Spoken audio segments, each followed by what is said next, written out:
ever wondered why some students seem to grasp complex topics effortlessly while others struggle? The secret lies in mastering higher order studying. In this video, I'll show you how to elevate your learning by making practical use of Bloom's taxonomy. Let's dive in. So this is Bloom's taxonomy. It talks about the different levels of mastering knowledge.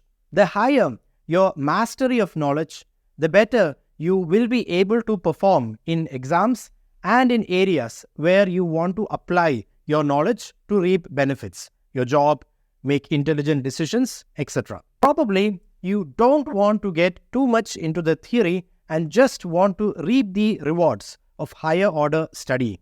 So that is what I will help you do in this video.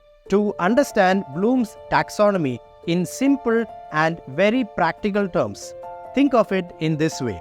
Your purpose of learning is different at different levels of Bloom's taxonomy.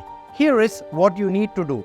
Try to directly start with higher order learning and you will see massive improvement in your learning. Students who perform poorly focus on memorizing and understanding, which constitute lower order learning. Higher order learning starts from the apply level and upwards, with it giving better results the higher you go. Now, let's get into the details. So I told you that your purpose of learning is different at different levels when you take a look at the Bloom's taxonomy. At the remember level, you learn to remember. So that's your focus or your intent of learning. At the understand level, you learn to understand, but you still look at concepts in isolation, okay? Because your aim is just to understand the concept that you are trying to learn. Now, when we move on to the apply level, you learn to apply or to solve problems. You start to relate what you have learned with other things because that is needed to solve problems. Higher order learning starts from this level. When you go still further up, at the analyze level, you learn to compare the concept you're trying to learn with other things. You try to find similarities, differences, you try to fit what you're learning into the bigger picture. And at the evaluate level, you learn to critique, to rank, to prioritize what you're learning. And finally, at the create level, you learn to use knowledge and skills in new and meaningful ways. Notice how the intent or the purpose of learning is drastically different at different levels. Now, what is it that you should not be doing typically while learning? Let's try to think of that. So, you should not be trying to just memorize information or just understand information. If this is your intent while you're learning, then you are engaging in lower order learning.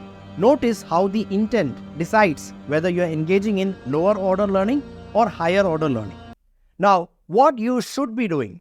Let's try to think of that. So what is it that you should be doing? Let me give you a few examples to thoroughly understand what your intent should be when you're trying to learn so that you maximize learning. Learn in order for probably to solve a problem. Now, if you're doing that, you're at the apply level.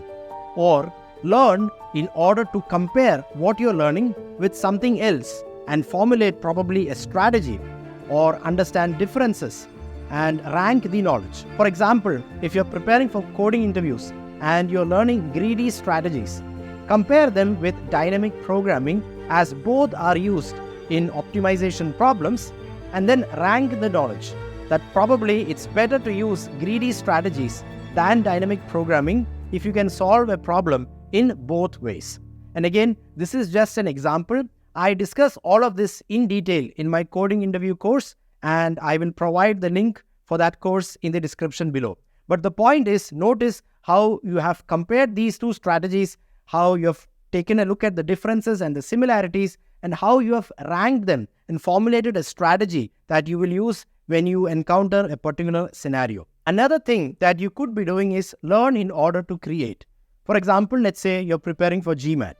When you're learning a concept, learn not just to understand the concept, but rather learn with the intent to create a similar question. Maybe use a previous concept as well in the new question you plan to create. I have repeatedly emphasized the benefit of this when I have solved various GMAT problems on this YouTube channel. When you learn with the intent of higher order learning, your brain automatically remembers and understands much better. That's the magic. And you develop deep understanding and strong memory. So try this deliberately next time you want to learn something. Bottom line, have the right intent. Learn to solve a problem, try deliberately and find relationships, compare what you're learning with what you already know, find similarities and differences. When you read a concept in a paragraph, pause and reflect on how it compares to other concepts you've already learned. How does it fit into the bigger picture? Think about how the concept you're learning stacks up against other things you already know. For example, are you learning about inflation? Great. Now compare it with GDP growth rate, political stability, capitalism, and other things you have already learned. And finally, document this in a mind map or another form of note-taking. The Feynman technique is a beautiful technique that forces you into higher order learning when you do it the right way. Check out this video over here where I discuss this in detail.